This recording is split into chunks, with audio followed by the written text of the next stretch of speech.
we came in. I think it is. But hey, everybody, welcome to our review of Pink Floyd's The Wall today. This is our 100 subscribers special. It's going to be really fun, so stick right there. We'll be right with you. Pink Floyd's The Wall on SoundLab Studios.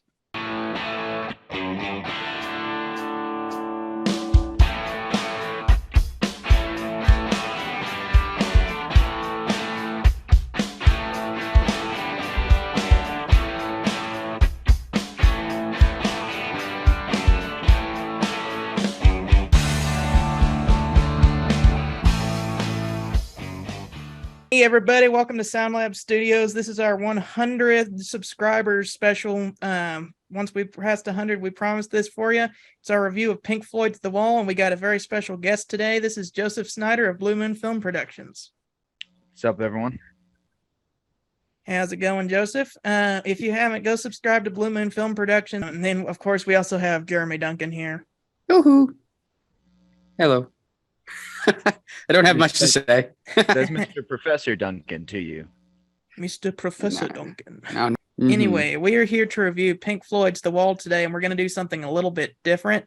Usually before we have it to where we listen to the album as part of the video, but all three of us have heard it before, so we re-listened to it again, and so we're just going to be talking about the album today. So, Jeremy and Joseph, do you guys have any just quick thoughts and an overview before we get into the meat of the video? Okay. I just wanted to say this album is definitely something you want to put on if you're in a good mood. This is not an album you want to put on if you're not in a good mood. I wouldn't think. Okay, I have a really funny story about that. So the very first time I listened to this album all the way through was I had a huge crush on a girl. Jeremy, you remember when I had a crush on that girl like about a year and a half ago or something like that? Oh yeah. I do. Oh yeah. Okay, so anyways, that morning I had talked to her for like 5 minutes or less, and then she just said bye, ran off and talked to some other guy. So I was real down, and I'm like, I just want to like stay away from people right now because I'm sad and I just want to be sad right now. So I'm gonna go listen to an album in the dark in my room. Oh no! And so no, not this one. I'm like, well, I've does. never heard The Wall. So anyways, Oh needless to say, it made me feel bad in the best possible way. You need to listen to country music. Like, as soon as the album ended, I went to go like talk to people because I'm like, I gotta go talk to people. I ain't building a wall around myself. Anyway, so background information about this album. This was released in 1979, right before the new decade, the 1980s. It was released because Roger Waters, the bass player in 1977, in the Flesh tour, had some trouble with the audience, and they were like not paying attention to the music and setting off fireworks. So he got angry and spat at one of them, and thought in his head, man, I wish I could build a wall between myself and the audience. And that kind of became the seeds of this album here. It was recorded shortly after that, based on that concept. The album is a concept album. It is the best-selling double album of all time. And it is about a fictional character named Pink Floyd, a really creative name there, who is a rock star who goes through several traumas in his life, calling them bricks in a metaphorical wall, closing himself off from the world until at the end he discovers, well, we'll leave that for the end. But All right, are we ready for the track by track? Sure. Okay, cool. So we start this album off with the track In the Flesh. This is kind of the opening where the main character, Pink Floyd, is kind of imagining a concert in his head. And he warns people that if you want to know what's behind these sad eyes, you have to claw your way through this disguise. So it's kind of an introduction saying there's more to me than meets the eye. What did you guys think about this one? I thought it was good. I mean, I here's the thing. When it comes to like other artists, which I'm not familiar with, I have a lot more to say. But because it's Pink Floyd and because I've listened to this album like 80 times, it's like really hard for me to say anything distinctively or musically about every single song. But I will say the one thing I can't stop imagining is I have seen the film And the film, once you see the film, you can never listen to the album the same way again. That is Yeah, why it's- I will not see the film for this for this album, and I will not see the film for Tommy, because I do not want to change my perspective on those albums. I think, you know, if you have your perspective for this album, all recorded down like this, then what's the risk of afterwards watching The Wall? You know, Pretty much. it's a great movie. Heck, we can do something like that and put it on my channel if we want. Hey, That would be cool. Cross-channel collaboration. Yeah. So anyway, I think this one's really cool. I like the organ and I like the guitar on this one. It's just it's a cool way to open it, but it's also very kind of mysterious and hints a little bit at later things. You hear the sound of a fighter jet like dive bombing, which kind of hints at the fact that his dad died in the war. Mm-hmm. But that's the first track. It's definitely one of those great attention grabbers, you know. Yeah. And like you said, the sounds of pilots and airplanes and all that and explosions. There's a lot of war themes that go on throughout the soundtrack, and I'm sure we'll touch on those eventually once we get to specific tracks along the first side and the second side. But you know, it's definitely one of those ones where the mystery and the moment of explosivity play into grabbing the audience, and you think, what's going to happen now? I mean, and it's a short track too. It's only like 2 minutes long or something like that, 2:15, I think. So, you know, it achieves its goal of grabbing the audience's attention. That's probably the perfect way to describe that. My favorite is probably the guitar riff, the bow, bow, bow, bow, bow, bow. Which that really brought catchy. to my attention when I was listening to it. Do you guys think that that was possibly influenced by Led Zeppelin's Dazed and Confused a little bit? Maybe. Now that you mention that, maybe, there's yeah. definitely Yeah. some similarities there. Yeah, and I looked up the dates just to make sure, and Dazed and Confused came out in 1969. So they're and 10 then years this was apart. 70s. Yeah, this is 79. Mm. So maybe there was a Mhm. little bit of influence there. Also, the song is called Dazed and Confused. Maybe that's kind of pointing to Pink Floyd's dazed and confused condition. Maybe. I mean, there's definitely another theme of that which we'll go on talking about whenever we get to Comfortably Numb, which Yeah. I think definitely plays into that. Oh, yeah. But, you know, another thing I thought of with this one is another similarity to Halo, like the video game.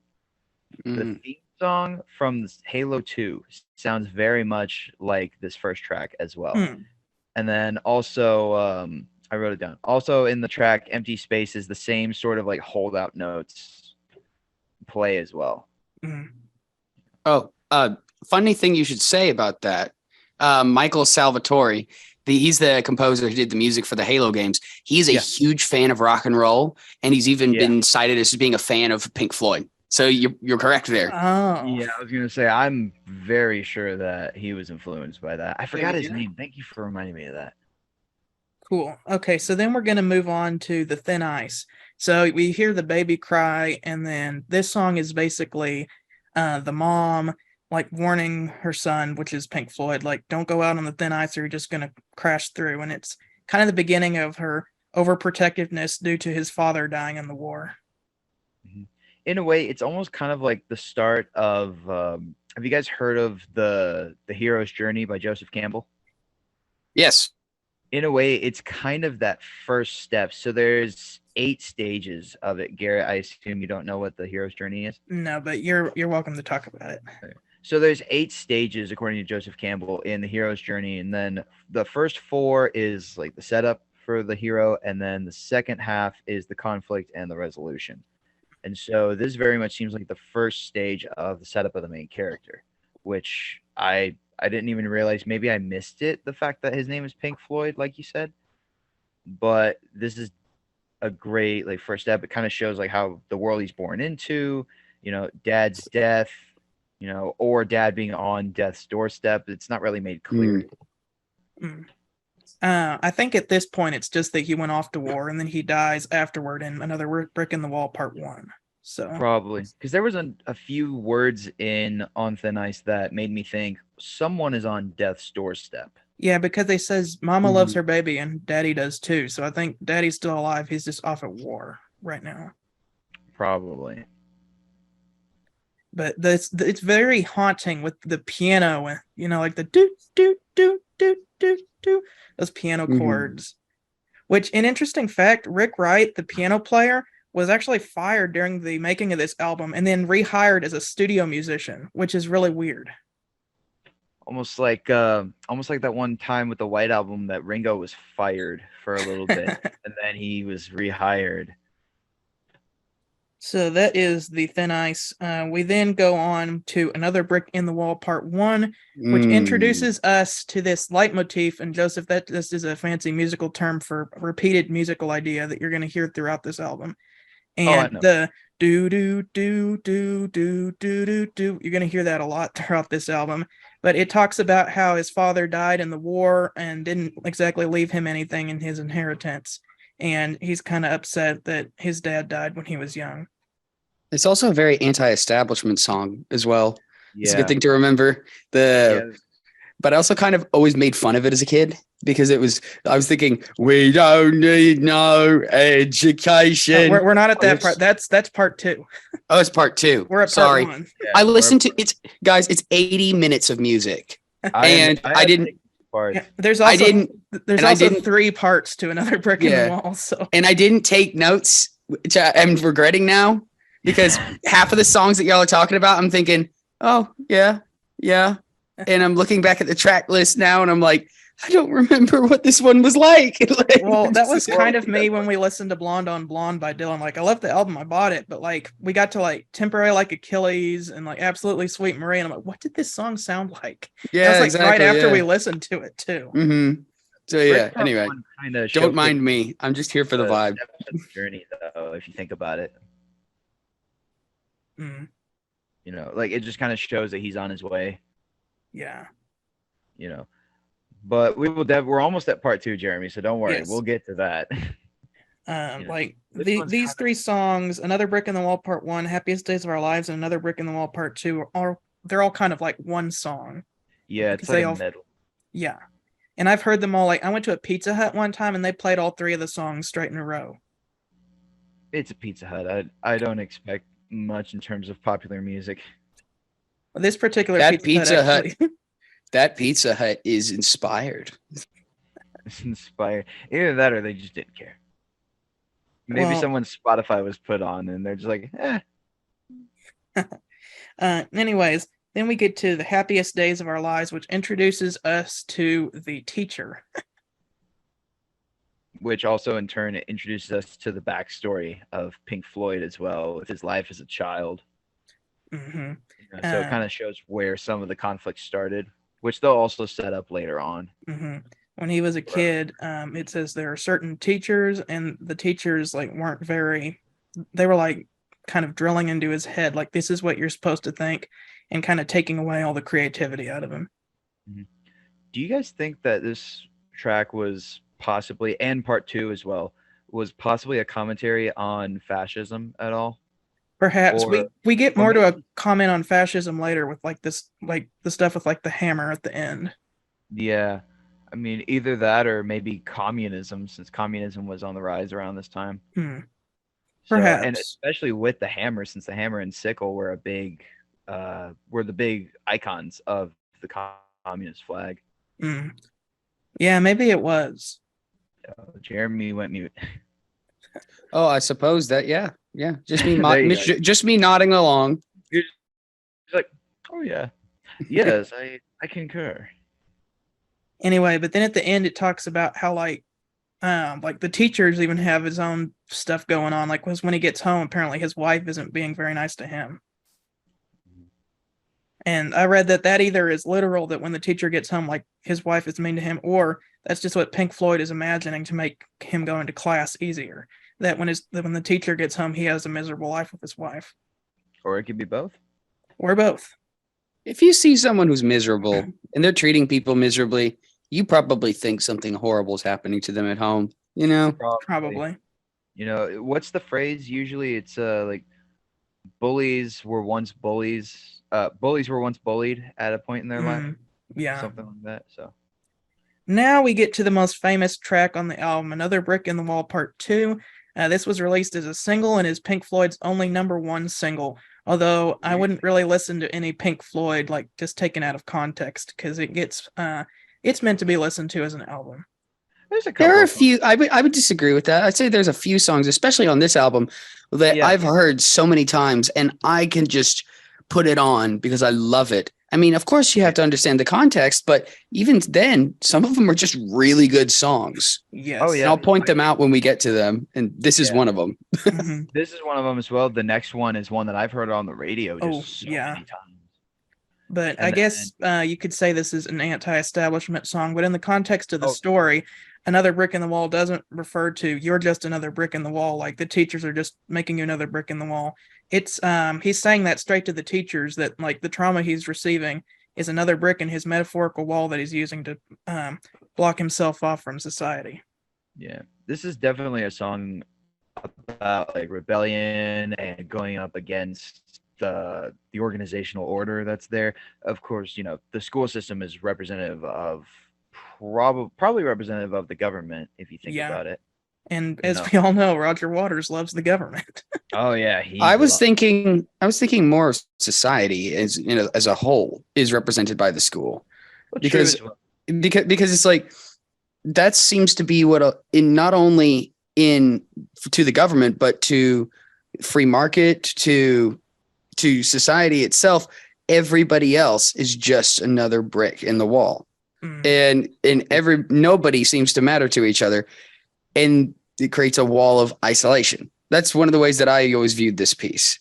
See, I'm thinking more in line with the teachers being more so representative of the government. So Mhm. like how one of my favorite lines ever is towards the end of the song when one of the teachers, they're like, you know, shooing off all the kids, and he says, "How can you have any pudding if you don't eat your meat?" And it's like the funniest thing. stand still, laddie. And so like they're just kind of forcing on it. And I swear, I listened to it with these headphones on my desktop, and I swear I can hear like some like yardstick swap. Oh yeah, that's in there. Almost That's like, definitely in there. That was in the movie, if you remember. Yeah, it was. You're right. It's been Yeah. a while since I watched it. When I listened to it, I listened to this record, and what's weird is this record has like a storage warp in it. I might need to get it fixed, but like the pitch kept changing during this song. Like it would go up a half step and then down a half step, and I'm like, I need to get this record cleaned or something, because We don't need no education. Or maybe your house is haunted, Garrett. I don't know, or maybe the teachers are trying to get back at me or something. I don't know. Teachers are back from the dead to haunt your house. Dr. Holcomb is haunting your house. But he's alive. He's haunting from his office. Garrett. Anyway, you know that- something really cool about this song is that guitar solo at the end, played by David Gilmour, was actually done in one take. that happens very rarely with music. That's impressive. Especially Gilmour, because Gilmour is like a perfectionist with his solos. Like he like Oh, makes, because he's not really a shredder. He's more one of those like, I'm gonna play this really great melody here and make sure that like every note here is perfect kind of guitar players. But here Yeah. he's just like going off. And apparently he played a Les Paul on this instead of his famous Stratocaster. Huh. Mm. So interesting Can't really tell tidbit for you guitar players. Yeah, sometimes you can't tell the difference on certain songs. Like, for example, if you're playing something a little more hardcore, like let's say a metal song or like Black Sabbath or Metallica, you could tell the difference between something like a Stratocaster, Telecaster, or I think a Les Paul. Mm. You know, just based off of the tones. Like, for example, you guys know that I own that Telecaster. And that does a lot better on like more cleaner songs, while Yeah. my dad's Les Paul does a lot better on the dirtier songs. Mm-hmm. And while we're on the topic of Gilmour, his guitar tone on this album is amazing. Yeah, phenomenal. Like especially with like the Happiest Days of Our Lives, like with that delay, like the dook dook dook dook dook dook dook, like that sound, that's really cool. Oh yeah. So that is Another Brick in the Wall Part 2. Side 1 is going to conclude with Mother, which is Pink is calling his mom for advice now that he's out and is a starting rock star, and she is giving him some overprotective advice. I also feel like with this one, it could also be seen, and I don't think this happened in the movie, but like almost like him thinking about his mom, like in flashback style, kind Mhm. of. Because it's been a while since I've seen the movie, but the first thing I thought of when I heard the song this most recent time was, let's say Pink is like going along on his journey. I envision him like sailing across the water, just looking at the stars, thinking of his mom, you know. Mm. And it's almost like a prayer for guidance in a way, asking for direction from his mom. Because here's the thing, a lot of people when they hear that, it's like, oh, like he obviously hates his mom and has this ill will to. But like a lot of the questions he asked here, he's really wanting his mom to be there. It's just that his mom is being a little bit too overprotective. Yeah. Well, I mean, it in a way that's kind of like life if you think about it. I mean, with parents in general, you know, not everyone's going to agree with everything that their parents say 100%, but at the end of the day, you still love them, and if you need help, you know, like guidance or whatever, you'll be like, "Hey, Mm. what did you do? I need help." You know. Yeah. But this is like one of the greatest ballads I have ever Mm. heard in my life. You know? You got Waters playing Pink at the beginning, and then it switches from 4/4 to 3/4 time, and Gilmore sings as the mother for the choruses. Mm-hmm. Yeah, it's so good. And something I thought of like after like getting the sense of that vibe from the song of what it's about and all that. This is another thing. I had a couple of questions with like possible influences. Do you guys think that this song influenced Yusef Cat Stevens to write Father and Son? Maybe. Jeremy, you're muting it. There we go. Hold on. I don't think so. You don't think so? Okay. No. Okay. Why is that? Well, mainly because Father and Son is less about problems with, I don't know. I feel like the place it's coming from is entirely different. Because the perspective is not switching between two, and it's also, I don't know. Father and Son feels like a vindication for the father, while Mother feels like accusation in a way. You know, like I don't know. Like I understand the point of view that is that it's just him endearingly asking these questions to his overprotective mother, but there does seem to be a genuine criticism in it. Mm. You know, and True. and I don't know. I feel like the spirit of the two songs is different, but maybe Cat Stevens heard it and thought, "Hey, I can sing down low like that with a guitar. I can Maybe so, sing." yeah, You know, like but parental ballad, you know, because yeah, the main difference between the two songs is just who is singing it. Like in this one, the son is singing it about the mother, and with Yusef Cat Stevens, it's the father singing to the son, you know, Mhm. about aspirations in a way, Mm. you know, aspirations and thoughts of the future. Mhm. While, you know, with Pink Floyd, it's about the past. So in a way, it's kind of like flipped on its head. And so that's Yeah, where I just saw the main comparisons. yeah, that's interesting. Yeah, but I mean, I don't know. So Definitely similar with the guitar playing though. Yeah. Well, it's supposed to be like a almost like a folk ballad in a way. So the guitar Mm. playing has to be kind of similar, you know, Yeah. because you can't Okay. stray too far off with a folk ballad. So you flip the record over, and side two starts with "Goodbye Blue Sky," which is Pink remembering his young days back whenever there was bomb attacks. Yeah. And then how old was Roger Waters at the time of this album? I do not know. I was gonna say, did like what happened in England when he was a kid is what I'm thinking. You know, was there some sort of big war or conflict that England was involved with? yeah, World War II, maybe. Yeah, the Blitz, it might be a contributing factor. The Blitz, Maybe. yeah, that's Sure. that's Yeah. what it is. Really, he was alive during that? I think so. Huh. I never would have thought that. But I'll that's have to kind of Google his it's kind of what this what this song is about. And it's really scary, like when you hear the little kid like, "Look, mommy, there's an airplane," and then there's like a bomb, and it's Yeah. like, oh.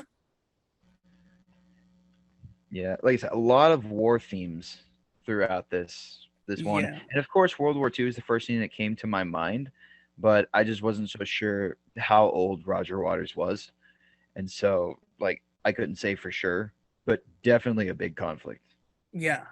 at some point in his childhood. Hmm.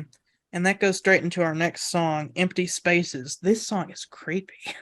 Oh yeah, like the vibe I get from this song is, of course, like the battlefield after the fight, after the Yeah. war. Um, it's almost like a graveyard. It's surrounded by death, you know. Yeah. Bodies everywhere, and some people just struggling to survive. It's very Mhm. creepy. Just a Very heads creepy. up, we got 10 minutes left. I'll send the link to the second part. Okay. I need to upgrade maybe, but anyways, there's also some backwards talking in there. Did you wonder what it said? The backwards talking? I I didn't. did. What does it say? Because you might have looked it up. I did. I actually listened to somebody reversed it. You're gonna think like, oh, it's gonna be some kind of creepy message. You play it backwards and it goes, "Congratulations, you have discovered the secret message. Send your answer to Old Pink at the Funny Farm." And you can hear like one of the other band members like, "Roger, your wife is on the phone." Hmm. So it's just for atmospheric effect. Wasn't there some trick like that done on a Beatles album? I know that was done in like ELO. It was which one was it? Rain. It's the song "Rain" by the Beatles. It's the B-side to "Paperback That's Writer." right. That's right.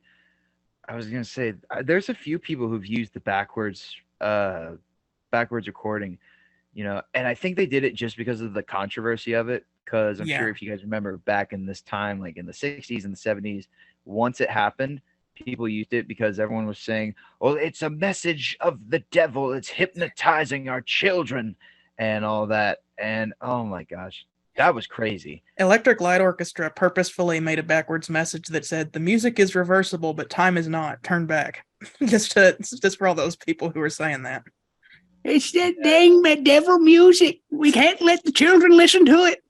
Pretty much. That's what everyone thought. And musicians leaned into that, which I think, was kind of cool, kind of showing the exploitation of culture in a way. Mhm. But, in a way, I do understand the perspective from certain songs and certain groups, you know, but also at the same time, it is kind of ridiculous. Yeah. Because I don't know, if you play something backwards, it could be, I don't know, it could be Elvis Presley's grocery list or something. I don't know. And what I don't get is the people who are like, if you play something backwards that like clearly says something forwards, it says something different. You play it backwards, like, look, it says this, and it sounds like, I'm like, I don't hear, I Yeah, don't hear, I wouldn't have heard that unless you would have like been listening for that particular thing. it's just controversy. A lot of people tend to make stuff up just to either talk about it or just to have some sort of influence. Mm, You know. yes. Okay. The next track, "Young Lust," that is Pink Floyd. We'll just say "Looking for Lady Attention." Hmm. He may as well have gone to Vegas. Yeah. And this is David Gilmour has a co-write on this song. Hmm. So you can definitely hear his influence on this one. This is more of a rocking number than before. And then, of course, at the end, you got Pink Floyd realizing that his wife is doing the same thing back home whenever he tries to call her. And like he gets the telephone operator is like, "There's a man who picked up," and he just keeps hanging up. Hmm. So I and must that not have caught that when I listened to it. I thought it was like Pink having an affair, and then that's the his first wife half. trying to find. Okay, that's what I The was. second, if you listen carefully, it's like, "Telephone to Mrs. Floyd. There's a man there picking up, but he keeps hanging up." So, and that's kind of the catalyst for the next tracks. Because even though he's like not being faithful to his wife, he's upset that his wife isn't being faithful to him, which is the catalyst for these next few tracks. Double standards. Yeah. Which he eventually realizes that at the end, but we're going to save that for when we get to the trial. Yeah, and I assume that that's like a reflection of something that actually happened in Gilmore's life, right? Probably. Yeah, probably. Or I would think so because, that's something very personal to write about. Yeah. So, Then we have One of My Turns. This is probably my least favorite song on the album because it's they bring this groupie in and she's really annoying.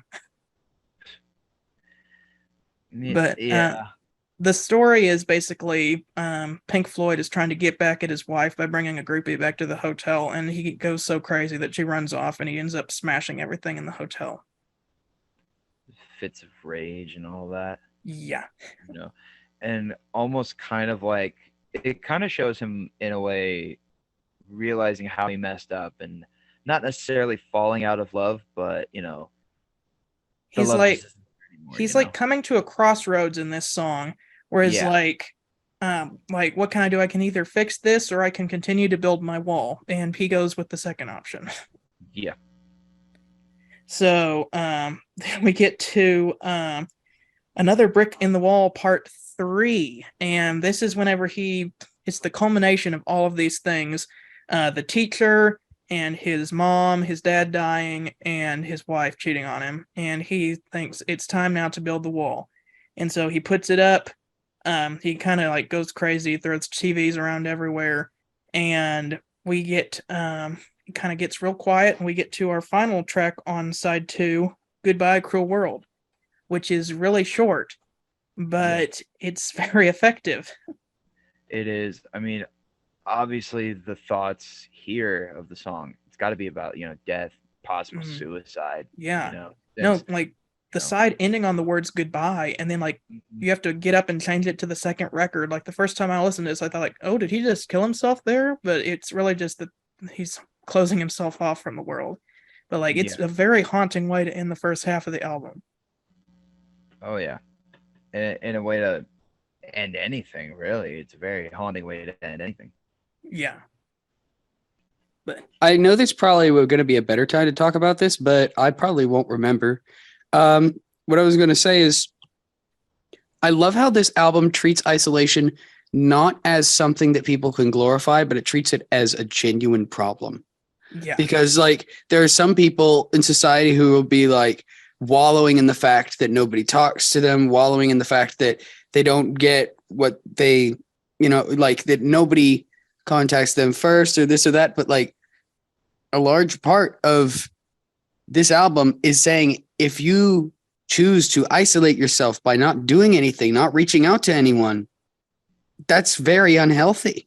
And, that frustration does exist of being the one who has to reach out, of being the one who has to say hi. But, it's ultimately worth it. It's, but yeah, I really appreciate this album showing the depths of isolation and despair and not making it something that you'd think, man, that's so cool. I'd want to do that, Yeah.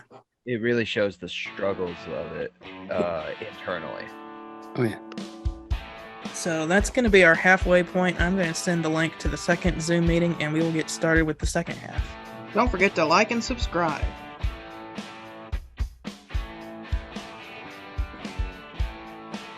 Okay, now we are on to side 3 of The Wall.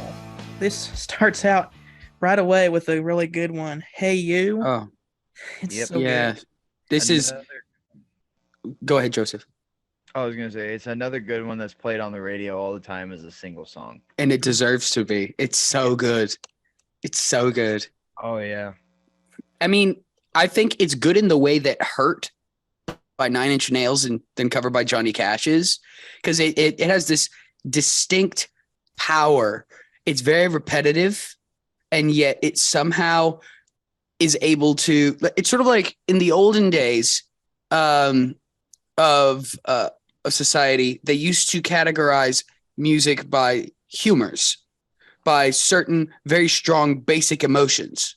Yeah. And they used to believe that you shouldn't mix those emotions. And so a lot of songs were the exact same feeling the entire way through. And this song is an example of that. The song is just desperation. And the only change is that it gets more desperate. Like it's one of those songs that if you are in a bad mood, you will vibe with so hard. It's It's good. Or even not necessarily in a bad mood. Like if Yeah. you're in a mood, I don't know, like Robert Pattinson in the Batman, and then just brooding, I don't and know. I think he was in a bad mood the whole time, man. He's Yeah. Batman. I That's his think thing. I don't know. I think it's just more so he was like, I don't care about I'm this. sorry, but if you walk around with music like dun dun dun dun, you're in a bad mood. Like or dun dun dun. You know, it's like I don't know. In a way as well, this song I really got themes of almost like a rescue from the darkness that Pink surrounded himself in Mhm. with Goodbye Cruel World. It's almost like someone reaching out to him, you Yeah. know. Mhm. And it kind of makes sense with the title. It's almost like someone is calling out from above his wall to him saying, "Hey you, come on. Let's go." I always thought Yeah, of it as a different way. I thought of it as he was isolating himself, and this was him horribly regretting his decision.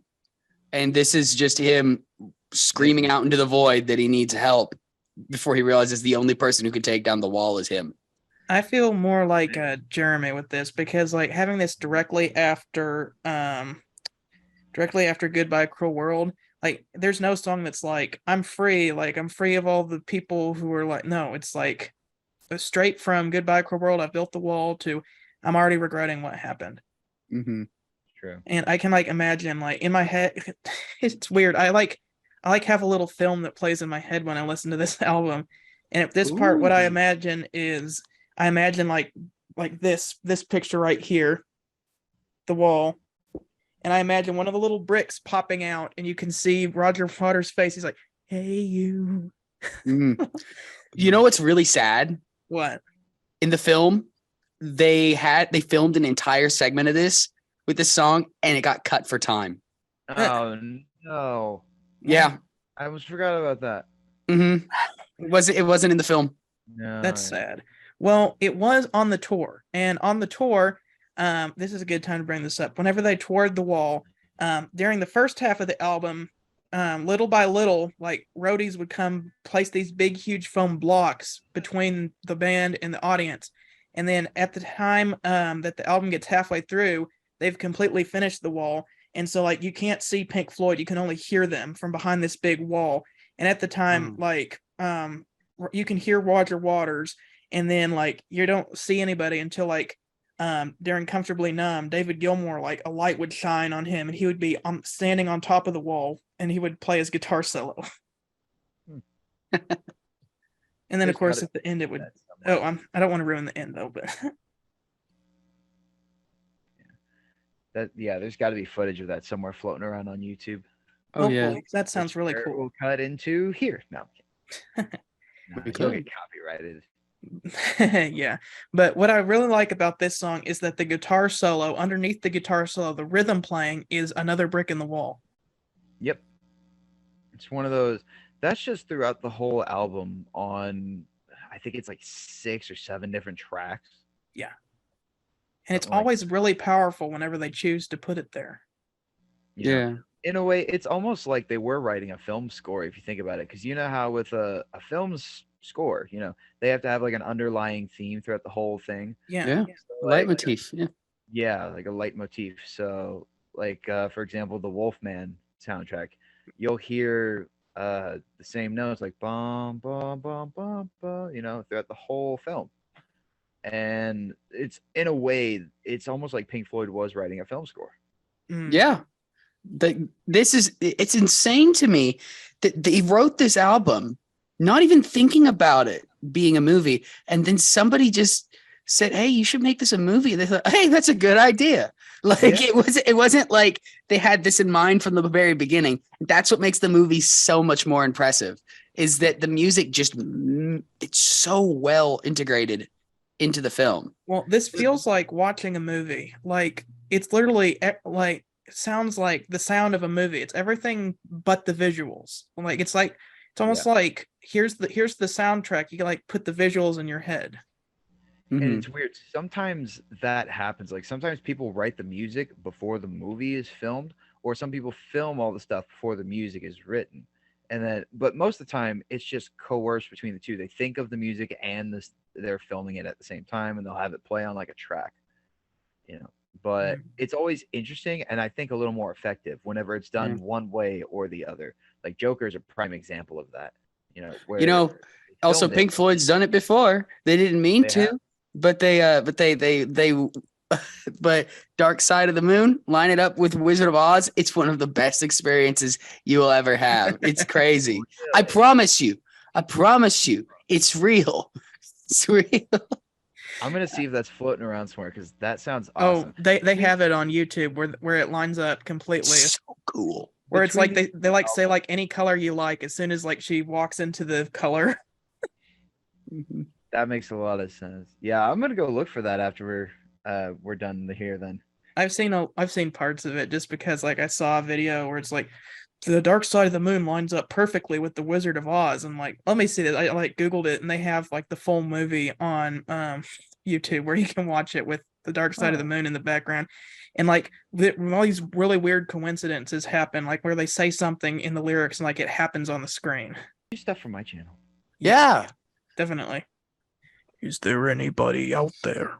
Hello, That's the next song. Hello. Is there anybody in there? This Yeah. song, oh gosh, I don't know. This I always- this is kind of just a shorter song. Oh yeah.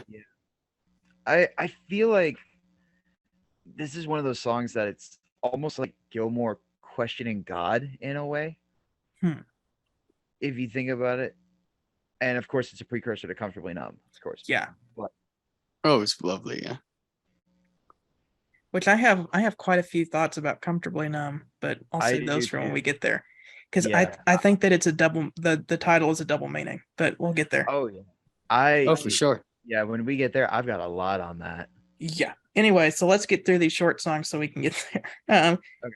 Nobody Home is basically where like he's flipping through TV channels trying to find something to watch, and he's just bored out of his mind because he's locked himself in the hotel room. Eating crisps, drinking tea. You know, And you can hear like Gomer Pyle in the background. here's that crack. Surprise. This is kind of where it gets weird, where I'm like, do these next two songs really fit in with the story, or are they just trying to fill the space, the disc space? But Vera, I don't exactly like. I even read on the. I don't exactly know how this fits in with the story. It doesn't, but maybe since there's a lot of World War II motifs around there. If you think about it, Vera Lynn, who the song is about, was pretty much the voice of the era. So, I mean, it kind of makes sense to at least acknowledge her, but at the same time, it feels almost like a side quest in a way. Probably the next song, "Bring the Boys Back Home," makes more sense. That he's kind of like visualizing the soldiers back in war times whenever it's like it's time to bring the boys back home, and like he wants to go home and like get out of this wall, but he's stuck. Especially since World War II, like every country had a big draft.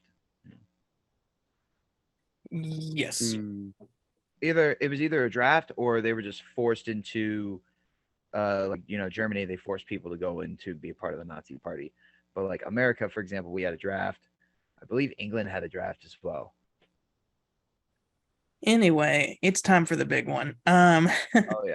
You hear all these sound effects going on in the background, like all of the different voices that he's heard throughout the whole album, kind of spinning around in his head. And then you hear again, "Is there anybody out there?" And then Comfortably Numb starts. Joseph, would you like to start with our thoughts on this song?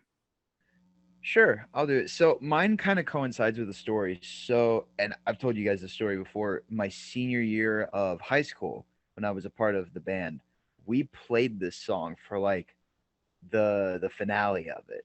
Mhm. And so, I've got a lot of good memories with this song and a lot of time spent with this song. Of course, one of the big things that the song is about is drug use, actually, specifically heroin. Because there's, I forget if it's the first or second verse. I think it's the second verse. But when he says like it's just a little pinprick and there'll be no more pain, but you'll feel a little sick. That it's straight up talking about heroin, and that was a big problem around this era as well. Heroin was starting to become a big thing. Well, it's. I mean, that's not entirely. Oh, my headphones came out. Yeah, Some you quality got cut change. off. Neat perspective, but the way I've always understood this song is that it's a man and his doctor, or Pink Floyd and his doctor, who is part of the institution, just trying to get everybody to feel better and everything. And the bit they're talking about a pinprick, there are two voices in the song, and the pinprick bit is from what the doctor would be. And it's more talking about basically the doctor's trying to see if he feels any pain, because there's a very mechanistic feeling to what society wants us to be able to do, which is they want us to be able to do our job and not feel any pain so we can keep doing our job, but they don't want us to be happy. And that's why it's comfortably numb. Okay, can I shed some light here? Yes. So I've done a lot of research on this and I've thought really hard about this. Okay. So anyway, at the beginning, like you can hear the people saying, time to go in the story. This is the doctor coming in because it's time for Pink Floyd to play his concert, but he's like passed out on the floor. So they got to give him some drugs to revive him. That's what this is. Okay. That's what the band themselves have said what this is, but there's a double meaning to this song. Like I pulled up the lyrics because like whenever I heard this, I'm like, oh my goodness, it's a double meaning. Comfortably numb means that he's comfortable taking these drugs, like numb with the needle, but he's also become too comfortable as to what his life has become. Mm-hmm. Because listen to these. This is the lyrics. This is the lyrics that got me. When I was a child, I caught a fleeting glimpse out of the corner of my eye. I turned to look, but it was gone. I cannot put my finger on it now. The child is grown. The dream is gone. I have become comfortably numb. So it's like when he was a child, like he like saw what his life could be in the future, and he ended up selling his dreams for this wall. He gave up on his dreams and built this wall instead. Mm. Yeah. And he's kind of trapped in there. Which in a way that kind of speaks to a lot of people in general, if you think about it. How many times have you heard like friends or loved ones and they say, I wanted to do this, and it's like, well, what happened? Well, life got in the way, or I did something I shouldn't have and I lost that opportunity. And we haven't even talked about the guitar solos yet. No. Oh my gosh, that guitar. Wonderful. Both of them. I got another story on that. You guys cool with me sharing that? Go ahead. I will never forget. So that freaking guitar solo, we only did the first one whenever we played it with my band. And our lead guitarist, I was more of the rhythm guy, but our lead guy, he got like either on like suspension or expelled or something like that. And it was like 2 days before the show. And my instructor, he looks at me, he just goes, Mr. Joseph. He just so intensely looks at me. You're our last hope, pretty much. I'm the Luke Skywalker of this scenario. And I had 2 days to learn the freaking solo as best as I could. I didn't play it note for note, but I did what I could. And I sat next to my amp in this room for like 5 hours the night before the show, just at night with my headphones on. And I'm like, I think I've got it. And, we turned out, it was great. It wasn't a perfect note for note, but it was good enough and it was our own thing. But gosh, a lot of memories with this song. Surprisingly, I've never learned how to play this. Like, for you viewers watching, do you want to see a cover of this song? Put that in the comments. But anyway, one of the best songs on the album, definitely. Oh, yeah. It's not my favorite one on the album. It's probably a second favorite just because the memories I have associated with it. Yeah. But, I mean, we already talked about my favorite one, which is Mother. Yeah. Anyway, we are now on to the final side of the album, side 4. It starts with The Show Must Go On. And that's basically Pink Floyd. Not only is he gone crazy because of the wall, but he's also got these drugs pumped into him, so he's delirious. And he's like in his head, like, I don't want to, it's like saying, like, I don't want to go to the show, but the show must go on. And oddly enough, Bruce Johnston of the Beach Boys and Tennell of Captain and Tennell are the backing vocals on this song. Hmm. Is that the one Paul Dano played in the movie? No. He No. played Brian Wilson in the movie, didn't he? Played Brian Wilson. Bruce Johnston was actually hired as Brian Wilson's replacement whenever he was doing Pet Sounds. Okay, I never watched the movie. I just know that you guys have seen it and that Paul Dano was in Oh it. yeah, it's a good movie. Anyway, that's kind of more of an introductory song for the next song, In the Flesh, no question mark.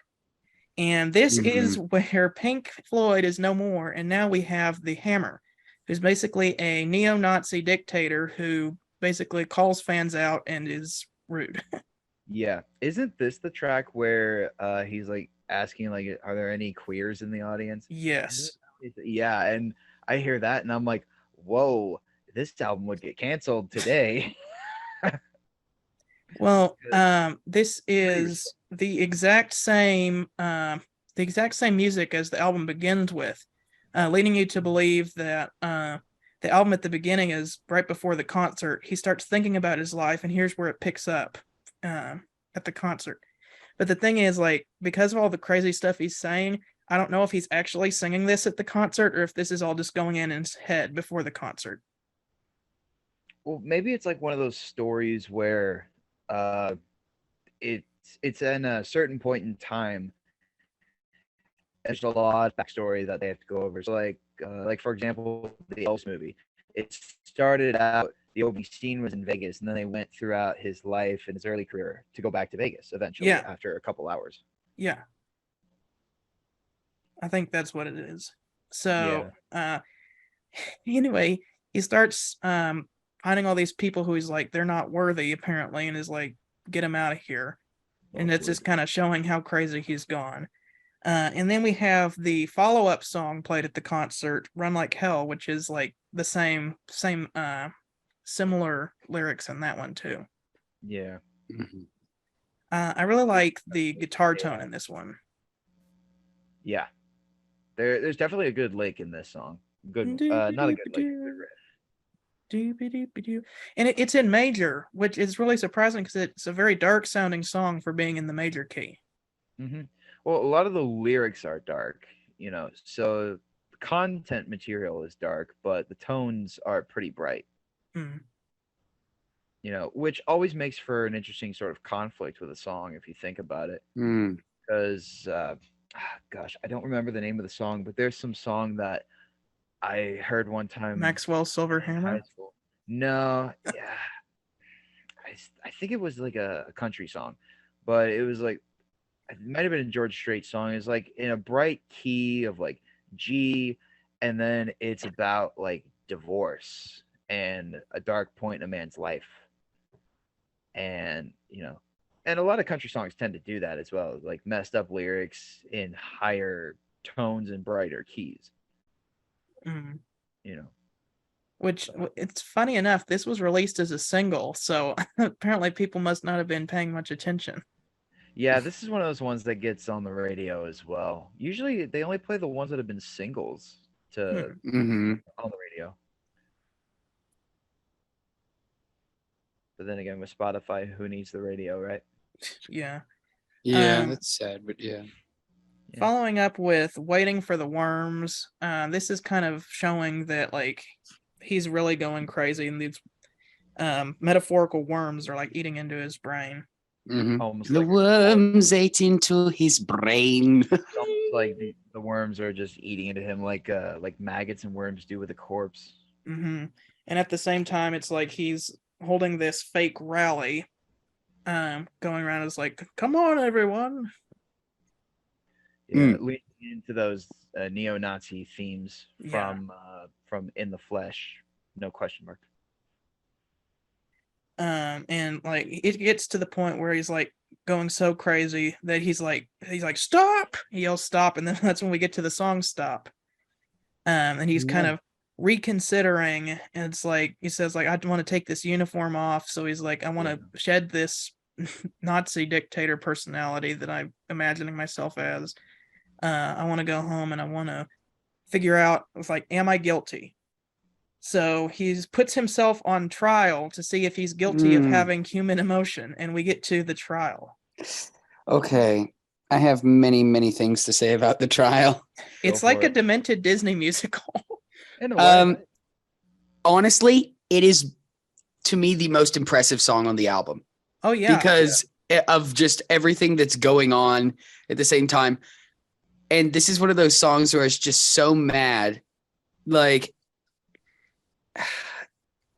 yet when you watch the film, the trial sequence in the film is absolutely insane. Like, isn't that where they have like the animated creatures like from the inside, like these things? Some of them. Yeah. Yes. And then it gets even worse, but in ways which I will not discuss because we do not wish to be demonetized, if that's a thing. What? But like, I don't think we're monetized. Yeah, that's right. We ain't monetized yet, but we might be. Okay. Yeah. But yeah, I will say I feel as though this song is like the one that it feels the most classically composed, if that makes sense. Yes. It really feels like it's something right out of the Impressionistic era. It's fantastic. And I just love the fact that that Pink Floyd is in such a terrible mental state in the story that literally he puts himself on trial for not wanting to be isolated. And the punishment is he is no longer isolated and they tear down the wall. It's like, was that really a trial or was that him just saying I'm done? like, was that really a trial or was that just his mind deciding once and for all, no, I do need people. I need this, you know? Well, and the, wait. Go ahead, Garrett. Joseph, you go ahead first. Okay, I was gonna say, well, in a way, it's kind of like from a film and storytelling perspective. This is like where all the pieces of the story that we've seen before sort of tie together, and so a trial, it honestly makes the most sense in terms of setting. Oh yeah. So I am glad that you spoke first because I was just about to say, the witnesses are the teacher, the wife, and the mother. Yeah, which the teacher is the best part of the album. I'm not gonna lie. The artists. I've got your pudding here. We lied. Mm-hmm. Anyway, the teacher said that he was trying to make him a respectable man, but then like the artist got to him and he went crazy. The wife was saying like, if you would have just spent some more time with me, then maybe like we would have had a good marriage. And the mom is basically like, he never should have left home. Why does that sound so familiar for some of our friends? But ultimately, he is sentenced of having human emotion and is forced to tear down the wall, which is a really cool part because they're screaming, tear down the wall with another brick in the wall guitar riff in the background. And you hear like the bricks come tumbling down. And like the whole time, like when I first listened to this, I felt trapped in a wall whenever I was listening to it. I'm like, oh, I just want this wall to be torn down because I feel trapped until the album is going to be over. And so we got to this part and like the wall crumbling sound effect happened. I'm like, I feel free. Oh yeah. This has the effect of the massive buildup during Day in the Life in Sgt. Pepper's. Yes. It really does. And in a way, Outside the Wall is like the massive chord at the very end. Yeah. You know, it's just that final curtain that it holds off, not holds up, but holds on to the note, much like how Day in the Life holds on to the chord. Yes. And then the most interesting part happens. Outside the Wall is pretty much like the bit of gobbledygook at the end of Sgt. Pepper's, the little repeated groove. That's a fun little bonus, but it's basically kind of Pink Floyd reflecting and being like warning people like don't build a wall. But then you get something really interesting. You hear the words, isn't this where, and then it just stops. But then if you play the album over again and you listen very carefully, the first words on the album are we came in. So basically, it's like the album is on an infinite loop, going over and Exactly. over and over again. Human And that beings are. Oh, I was gonna say that's exactly what I thought, because I know you listen to it on your record, Garrett, but I listened to it on Spotify, and so it immediately went into the loop seamlessly, and I caught that right there. I'm like, oh, it's so wait, it's cool. playing from the start. So that's a bonus for people who stream it. I would say is you can just listen to it an infinite amount of time, Yes. and in a way, it's almost like uh, it kind of showcases the mental purgatory that Pink put himself through. Yes. Yeah, and as I was saying, human beings we're recursive. We fail. We go back to things that we break out of, and that might be one of the messages of the wall. That no matter how many times you break out, you will fall again, but that's okay as long as you keep moving towards growth. Mhm. And that's the thing I love about this. I this album. I like to find something hopeful in this album. I'd like to think that the message of it is that isolation is bad, and that it's like you need people. Like people may be hard to put up with, but you need people. A and B. People often tend to blame their misfortunes on things that others have done rather than themselves. And I think that's what happens during the trial, is he's realizing that maybe some of these problems that were going on were his fault as well. Mm-hmm. It's almost like you can't control other people do to you, but you can control your reaction to it. So it's almost like that in a sense. Mm. So now we're going to get to favorite tracks and overall score. So what we do here, we take turns saying kind of our favorite songs on this album and then give it a score from 1 to 10. And you can also give it quarters. So like if you want to give it like a 7.25, an 8.5, or a 9.25, something like that. Okay. I wish But you would have told me about that. I would have thought about that more. Okay. Jeremy, would you like to do your favorite tracks and ranking first? Yeah, Yes, that way I get a sense of how this goes. yes. My favorite songs are Another Brick in the Wall, Part 2, Mother. Um, I really loved Hey You, Is There Anybody Out There, and Comfortably Numb, and The Trial. Those are all my favorite songs from this album. Um, I would rank the album. I know this is the first time, but it's a 10 out of 10 for me. Very It's fitting. Yeah, it's a fantastic album. Fantastic album. Okay, for me, I'm gonna go with "In the Flesh," the opening version, like the first time you hear it. Another Brick in the Wall, Part 2, Mother. Um, Side 2 is probably my least favorite side on this record.